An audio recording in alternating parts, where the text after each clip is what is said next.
그럼 혹시 맹인모상이라는 말 아십니까? 맹인모상 들어보신 적 있으실 건데요. 이 말의 의미는 장님 코끼리 만지기다, 이런 뜻을 가지고 있습니다.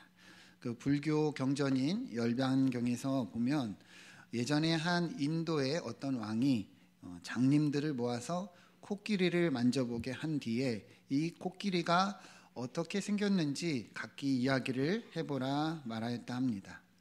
그래서 코끼리를 이제 장님들이 만지고 각기 이제 이야기를 하는데, 먼저 몸을 만진 장님은 코끼리는 제가 만져보니까 단단한 벽과 같습니다, 이야기를 하고, 다리를 만진 장님은 코끼리는 보니까 둥근둥근 이런 기둥 같습니다, 이렇게 이야기를 했습니다. 또 코를 만진 장님은 기다란 관처럼 생겼다 하고, 상아를 만진 사람은 뾰족한 화살처럼 코끼리가 생겼습니다, 이렇게 이야기를 했는데요. 그런데 중요한 것이 무엇이냐면 이렇게 각기 이야기를 하던 중에 장님들이 그 말을 듣다가 서로 싸우기 시작한 거예요. 아니야, 내가 만져보니까 그렇지 않아. 아니야, 내가 만져보니 그렇던데. 그러면서 이 장님들이 서로 싸우기 시작한 거예요. 그래서 이제 왕이 이 장님들을 돌려보내면서 신하들에게 이렇게 말했다고 합니다. 코끼리는 하나인데 이들이 알고 있는 코끼리는 너무도 여러 마리다. 서로가 각기의 의견을 듣지 않고 자기 주장만을 고집하는 것을 이렇게 비판을 한 것인데요. 여러분, 이 맹인모상이라는 말은 장님들의 이 모습을 비판한 것이 아니라 우리들의 삶이 그러하다는 것을 이야기하는 거예요.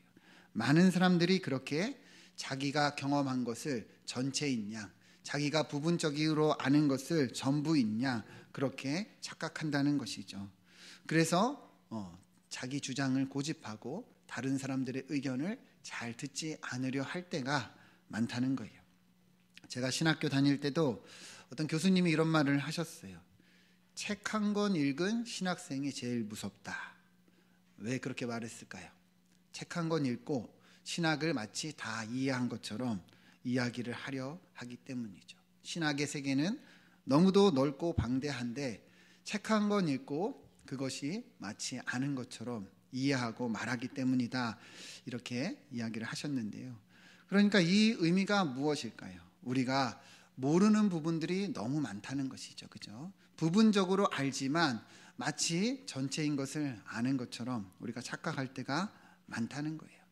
그러니까 언제나 우리는 늘 자신을 겸손하게 여기고 다른 사람들의 의견을 들을 수 있어야 하고, 그리고 그러할 때 우리가 부분적으로 아는 것이 전체를 아는 것으로 나아갈 수 있다는 것이죠. 사랑하는 여러분, 우리 교회가 그러한 교회가 되기를 소망합니다. 서로의 의견을 귀히 여기고 존중히 여기고 그렇게 의견을 들으며 세워가는 그런 공동체가 되면 좋겠습니다. 오늘 본문도 이런 부분을 이야기를 하는데요.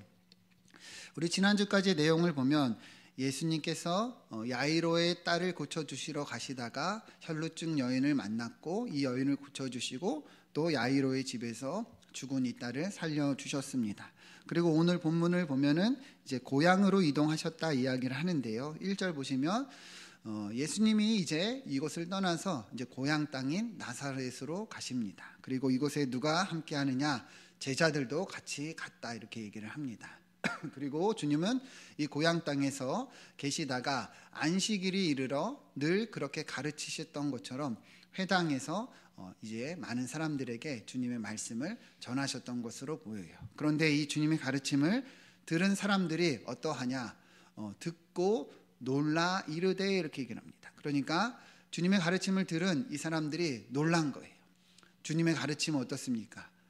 이 서기관들이나 회당장들과 달라 권위가 있고 능력이 있었기 때문에 아마도 이들이 놀랐던 것으로 보이는데요. 그런데 여기서 우리가 잘 봐야 하는 것이 이들의 놀람은 좋은 의미의 놀람은 아니었어요. 여러분, 우리가 놀랄 때도 두 가지 의미로 다 쓸 수 있죠. 좋은 의미로 놀랐다 할 때는 무언가 엄청나다, 대단하다, 이렇게 놀랄 수 있지만 안 좋은 의미로 놀랐을 때는 무언가 부정하는 의미, 의심하는 의미로 어떻게 이런 일을 할 수 있지? 뭐가 있는 거 아니야? 이런 식으로 우리가 놀랄 수도 있는 거죠. 오늘 본문은 이런 후자의 내용인 거예요. 이들이 놀라기는 했지만 좋은 의미가 아니라 의심하고 부정하는 의미에 놀란 것입니다. 여러분, 예전에도 우리가 나눈 적이 있지만 예수님의 능력과 권세, 예수님의 가르침에 대해서 이 권능을 본 바리새인들과 서기관들은 어떻게 반응을 했느냐?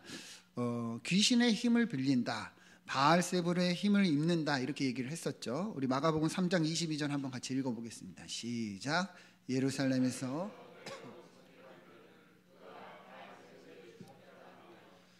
귀신의 왕을 힘입어 귀신을 쫓아낸다 하니. 아멘. 그러니까 예수님의 능력을 본 많은 이 유대인들 중에 이렇게 서기관들이나 바리새인들은 주님의 이 능력을 부정하고 부인하며 마치 귀신이 그러한 것처럼, 귀신의 힘을 빌린 것처럼 이렇게 생각하기도 했다는 것이죠. 오늘 본문에서도 그러한 부분인 거예요.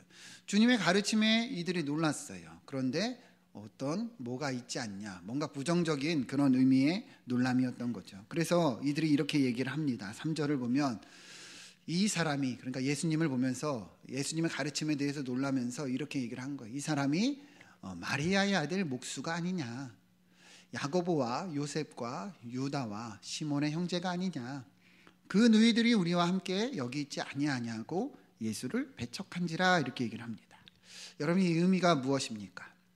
그러니까 우리가, 고향 사람들인 우리가 이 예수라는 사람을 너무 잘 알고 있다는 거예요. 누구 집 아들이고 누구 집 형제고, 지금 그 형제들이 우리하고 다 같이 있다.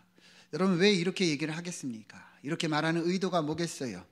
그러니까 우리가 당신을 너무 잘 알고 있다. 그러니까 예수님이 가르침이나 예수님의 이러한 권세에 대해서 의심하는 것이죠. 우리가 이렇게 당신에 대해서 잘 알고 있는데 뭐 이렇게 대단한 척하고 있냐, 뭐 이렇게 있는 척하고 있어, 이런 의미인 거예요. 특히 여기서 보면 예수님을 마리아의 아들이라 이렇게 얘기를 하죠. 당시에는 이제 남성 중심의 사회였기 때문에 보통은 누구의 아들 그러면 아버지의 이름을 말했습니다. 그러면 뭐라고 원래는 얘기하는 게 맞아요?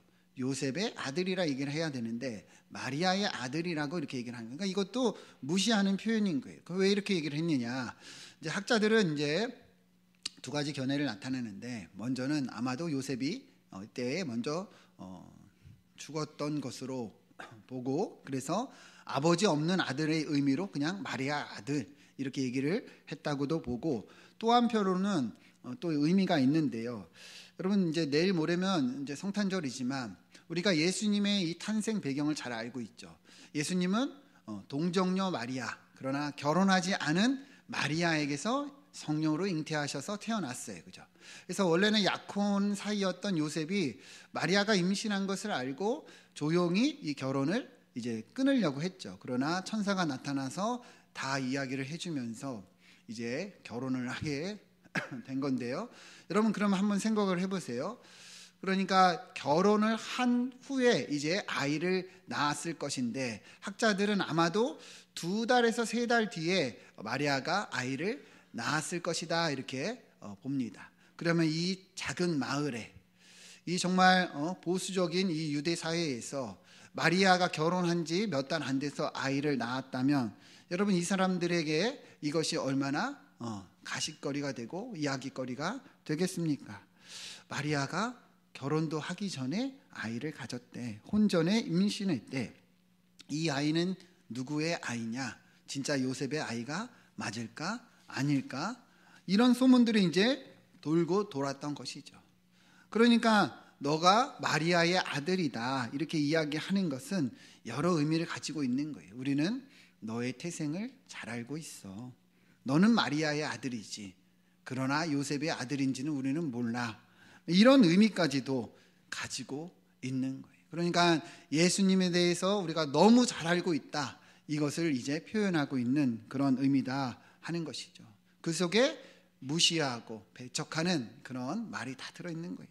사실 여기 목수의 아들도 같은 말이에요. 원어로 보면 이 목수라는 의미는 테크놀이라는 헬라어인데, 테크닉의 어원이 되는 것이라 나와 있습니다. 테크닉 그러면 뭐 기술자 이렇게 우리가 좋은 의미로 쓰지만 사실은 이 당시에 이 표현은 그 노동하는 사람들을 이렇게 무시하는 천대하는 그런 표현이었어요. 왜 우리도 보면은 그런 말 있잖아요. 이렇게 막일한다, 뭐 노가다꾼이다, 뭐 이런 식의 이렇게 하대하는 표현들이 있잖아요. 그런 의미로 이제 쓰인 거예요. 그러니까 지금 정확하게 예수님에 대해서 이 사람들이 그렇게 무시하면서 우리가 잘 알고 있다, 어디서 있는 척해 이렇게 이야기하고 있는 것이다 우리가 볼 수 있는 거죠. 그래서 맨 마지막에 보면 뭐라고 합니까? 예수님을 배척했다, 예수님을 그렇게 무시했다 우리가 볼 수 있는 거죠. 앞서 말한 이것이 맹인 모상의 모습이죠. 예수님의 고향 사람들은 어떤 거예요? 이 사람들이 알고 있는 내용들이 맞는 부분이 있어요. 그러나 부분적으로 아는 것으로 예수님을 지금 어떻게 합니까? 판단하고 있는 거죠. 그러한 가십거리들로 소문들로 마치 예수님에 대해서 잘 알고 있는 것처럼 착각함으로 결국에 그리스도가 이 땅에 오셨지만 이들은 알아보지 못하고 자기들이 알고 있는 그런 선입견과 편견 때문에 잘못된 지식 때문에 예수님을 맞이하지 못하는 거예요. 이해가 되시죠? 그러니까 이러한 것들이 얼마나 걸림돌이 되는지, 얼마나 이렇게 방해가 되는지 알 수 있는 것이죠. 그래서 예수님도 이렇게 말씀하셨어요. 4절 보면 같이 한번 읽어보겠습니다. 시작. 예수께서 선지자가 자기 고향과 자기 친척과 자기 집 외에서는 존경을 받지 못함이 없느니라 하시며, 아멘. 예수님 뭐라고 얘기하는 거예요? 그러한 이들을 향해서 선지자가 자기 고향과 자기 친척과 자기 집 외에서는 존경을 받지 못함이 없다. 다시 말하면 이 말이 뭡니까? 선지자가 어딜 가든지 다 존경을 받는다는 거예요. 어딜 가도 그 말씀을 전할 때 그들이 다 받는다는 거예요. 근데 유독 이렇게 자기 고향이나 자기 집 아는 사람들 앞에서는 그러하지 못한다. 왜 그럴까요? 그 사람들이 어떤 거예요? 내가 잘 알아, 내가 당신에 대해서 너무 잘 알아, 이렇게 착각하며 판단하면서 선지자가 전하는 말씀, 선지자가 전하는 하나님의 뜻을 받지를 못하기 때문에 그러하다는 것이죠. 실제 구약의 선지자들이 이런 일을 겪었고, 특히 예레미야는 고향 사람들에게, 이 아나돗 사람들에게 2번이나 그 암살 음모를 겪기까지 했습니다. 이 고향 사람들이 볼 때 예레미야는 특별하지가 않은 거예요. 하나님이 전하는 말씀을 그러니까 그들이 듣지를 못하는 거예요. 그러니까 이처럼 반대하고 그렇게 배척한 거죠. 오늘 본문의 말씀을 예수님이 딱 이렇게 얘기를 하는 것이죠. 이 고향 사람들이 착각하는 거, 자기가 부분적으로 알지만 잘 알고 있다고 그렇게 마음을 높이고 고집스러운 이러한 것 때문에 예수님 앞에서 예수님을 누군지 알지 못하고 배척했다는 것이죠. 그래서 결국에는 예수님이 이곳에서 더 이상 일하시지를 못합니다. 5절 6절 보면 거기서는 아무 권능도 행하실 수 없어 다만 소수의 병자에게 안수하여 고치실 뿐이었고 그들이 믿지 않음을 이상히 여기셨더라. 이에 모든 촌에 두루 다니시며 가르치시더라. 이렇게 얘기를 합니다. 그러니까 저들이 예수님의 말씀을 듣질 않는 거예요. 받질 않는 거예요. 믿질 못하는 거예요. 그러니까 주님이 더 이상 일하실 수가 있는 거예요, 없는 거예요? 없는 거예요. 마음을 열고 들어야 되잖아요. 마음을 열고 받아야 되잖아요. 그런데 이 고향 사람들은 예수님에 대해서 자기들의 선입견, 자기들의 판단으로 거부하고 거절하고 배척하니 주님이 더 이상 여기에 일하실 수가 없었다는 것이죠. 그래서 소수의 병자만 고쳐주셨다는 거예요. 주님은요, 그런 그들을 향해서 이상히 여기셨더라 이렇게 얘기를 합니다. 왜 이상히 여기셨을까요? 간단한 거예요. 다른 지역에서는요, 주님이 이렇게 가르치시고 전하고 주님의 능력과 권세를 본 사람들은 다 엎드려 경배하며 그리고 주님을 맞이하고 주님 앞에서 구하고 간구하고 주님 앞에서 그렇게 고백하는 일들이 일어났습니다. 그런데 유독 이 땅에서는, 이 고향 땅에서는 자기들이 잘한다 착각함으로 예수님의 능력과 예수님의 가르침을 함부로 여기고 무시하니 주님은 이상히 여기신 거예요. 이 능력을 다른 곳에서 행했더라면 어떤 일이 일어났겠느냐. 저들은 다 받고 특히 이방인까지도 예수님 앞에 나왔는데 이상하게 이 고향 사람들이 그러하지 않으니 주님도 이것을 이상히 여기셨다. 그래서 다른 곳으로 이렇게 다니시면서 가르치게 되셨다는 것을 말씀하고 있지요. 자, 그래서 우리도 오늘 이 말씀을 잘 보아야 합니다. 이러한 모습이 정말 이 고향 사람, 나사렛 사람들만의 모습이 되겠는가? 정말 부분적으로 알지만 전체를 아는 것처럼 자기의 주장을 고집하고 함부로 판단하고 쉽게 여기는 것이 여러분 어찌 저들만의 모습이 되겠습니까? 우리도 그러하지 않냐는 거예요. 조금만 알아도 뭔가 다 아는 것처럼 말하고 다른 사람들의 의견을 듣지 않고 내가 주장하고 내가 원하는 대로 우리가 그렇게 살려 하지 않냐는 것이죠. 저도 사실 말씀을 준비하는데 정말 부끄러운 기억이 하나 딱 생각이 나더라고요. 전에 제가 어떤 교회에서 목사님이 부목사님을 청빙하는데 이분 아세요라고 이렇게 저한테 연락이 온 적이 있어요. 그래서 보니까 제가 아는 분이더라고요. 저랑 신학교를 준비할 때 같이 공부를 하셨던, 그 당시는 전도사님이셨는데 그분이 이제 이 교회에 지원을 한 거예요. 이력서를 낸 거예요. 그러면서 이제 저한테 이제 아는 분이냐 이렇게 물어오셨는데, 근데 제가 보니까 이분이 이제 그분인데 사실 저랑 공부를 같이 했는데 이분은 합격하지 못하고 저는 이제 학교를 들어갔거든요. 근데 제가 졸업할 때까지도 학교에 들어오질 못했어요. 그리고 나중에 이제 들어왔다 이야기를 들었는데 사실 이게 중요한 내용이 아니잖아요, 그죠? 근데 제가 이분 어떠세요 하는 목사님한테 그 이야기를 하고 있는 거예요. 사실 저랑 공부를 같이 했는데 이분은 학교에 들어가지 못했고 저는 들어갔습니다. 이렇게 얘기를 하고 있는 거예요. 제가 왜 이렇게 이야기를 하고 있을까요?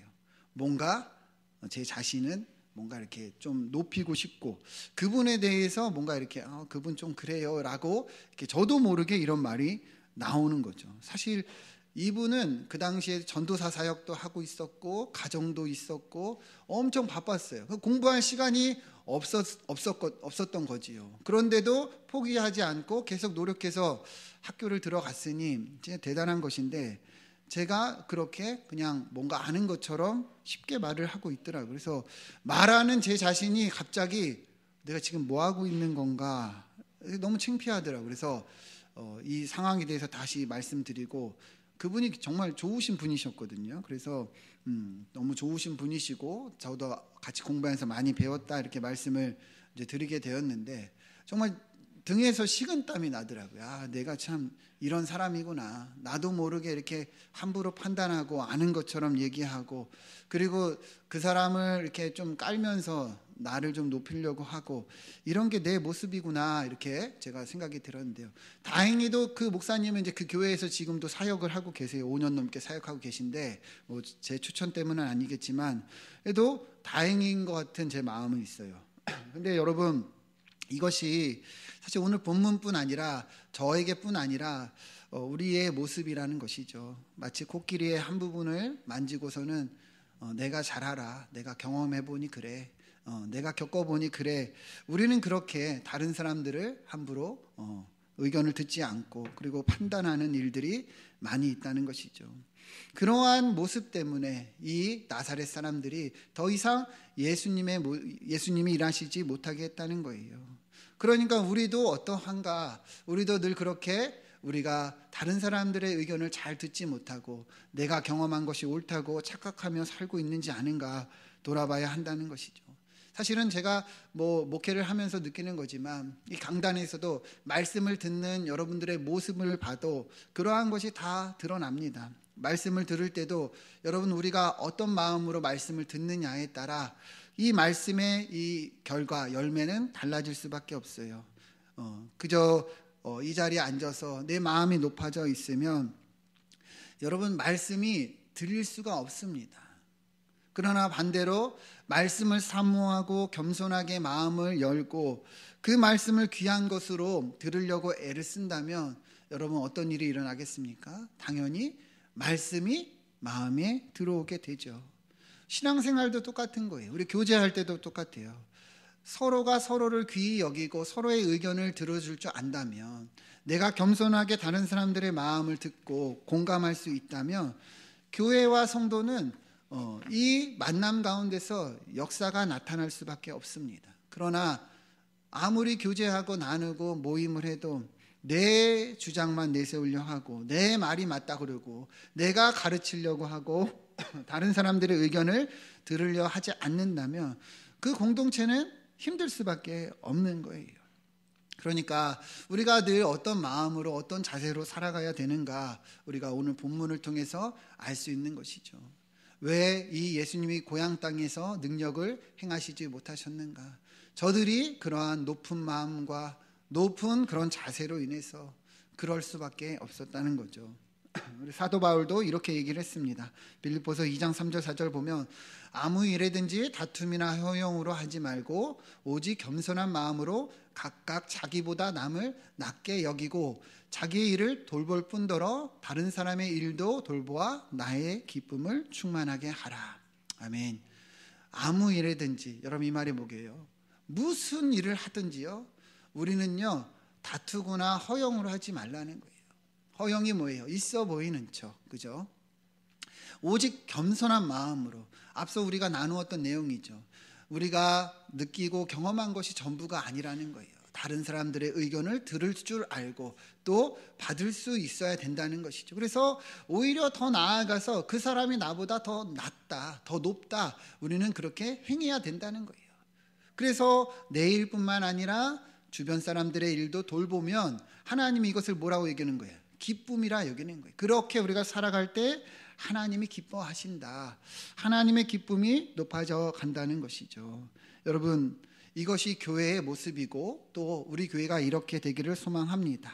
내가 옳다, 내 의견이 옳다, 그렇게 자기 주장을 내세우는 교회가 아니라 함께 서로의 의견을 충분히 나누고 공감하고 또 들어주며 세워져가는 우리 교회가 되면 좋겠습니다. 우리가 아는 것이 부분적이지만 의견을 나누고 우리가 서로의 의견을 들으면 이 부분적인 것들이 합쳐져서 전체로 되어갈 수가 있는 거예요. 저는 진짜 부흥은 여기에 있다고 생각합니다. 많은 사람들이 모이는 거, 많은 사람들이 모여서 교회가 커지는 거, 물론 이런 것도 뭐 부흥이라 말할 수 있겠죠. 그러나 진짜 부흥은 우리가 하나님 말씀 따라 살아가는 모습으로 되어져 가는 거예요. 우리 성도 한 명 한 명 한 명이 그렇게 말씀 앞에서 변화되고 새로워지고 이 말씀을 따라 행하는 것이 진짜 부흥인 줄 믿습니다. 여러분, 그렇게 우리 교회가 되기를 축원드립니다. 우리 옆에 분들과 한번 인사하겠습니다. 그런 교회가 됩시다. 한번 인사하겠습니다.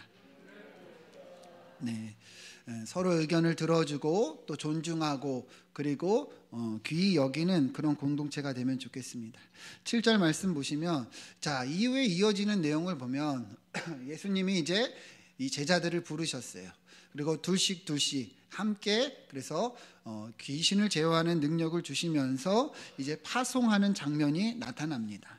사실 내용을 잘 보면은 여행을 위해 지팡이나 양식이나 배낭이나 전대의 돈이나 아무것도 가지지 말고 신도 두보롯도 여러 가지를 하지 말고 그렇게 주님께서 이제 파송의 자리로 보내십니다. 그래서 한 절 한 절 보면은 뭐 전도는 어떻게 해야 되는가, 뭐 그런 의미로 다 이렇게 볼 수 있지만 사실은 이 7절부터의 내용은 오늘 지금 나누었던 우리의 이 말씀과 바로 이어지는 그 맥을 같이 하는 거예요.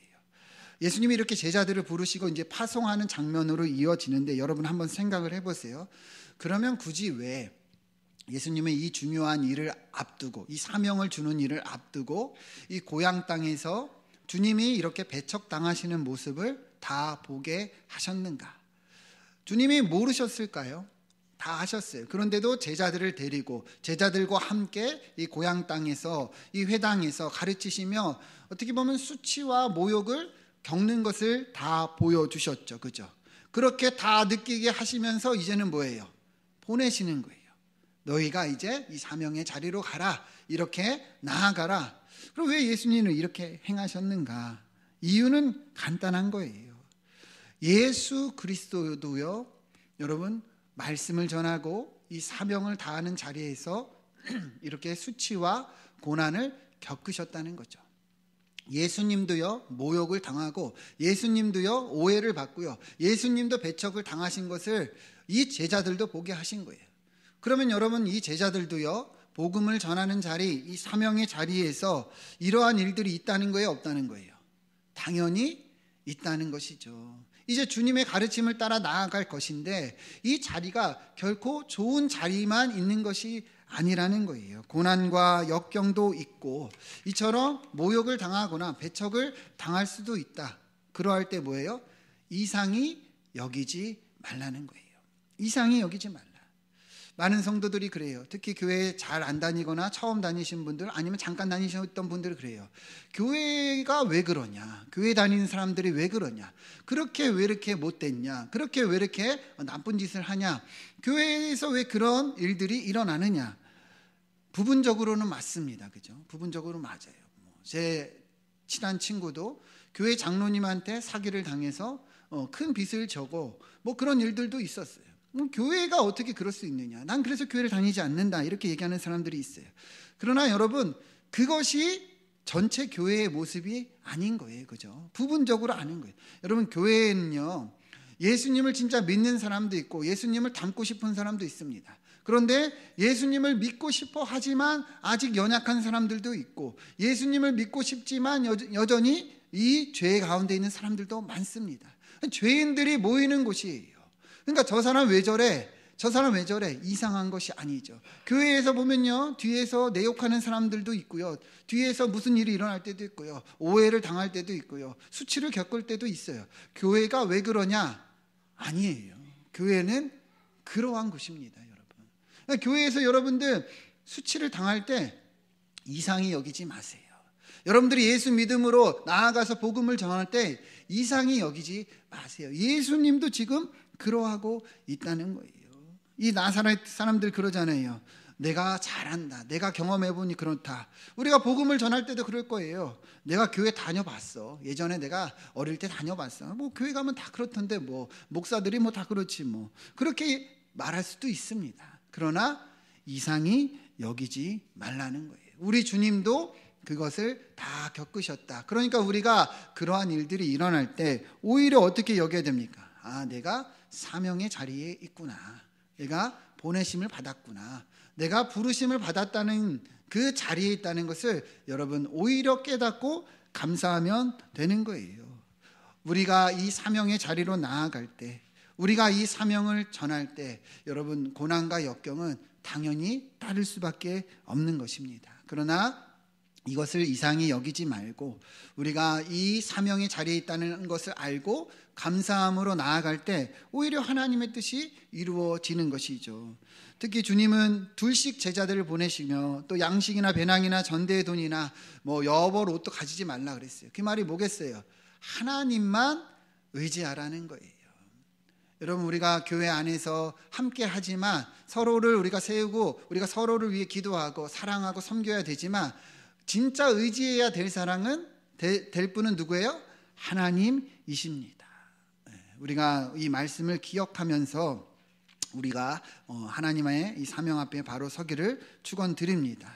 때로는 우리의 삶에도 이런 역경이 있다는 것, 그것이 오히려 사명의 자리에 있다는 것을 여러분 아시고 오히려 감사함으로 하나님께 영광 돌리기를 축원드립니다. 함께 기도하겠습니다.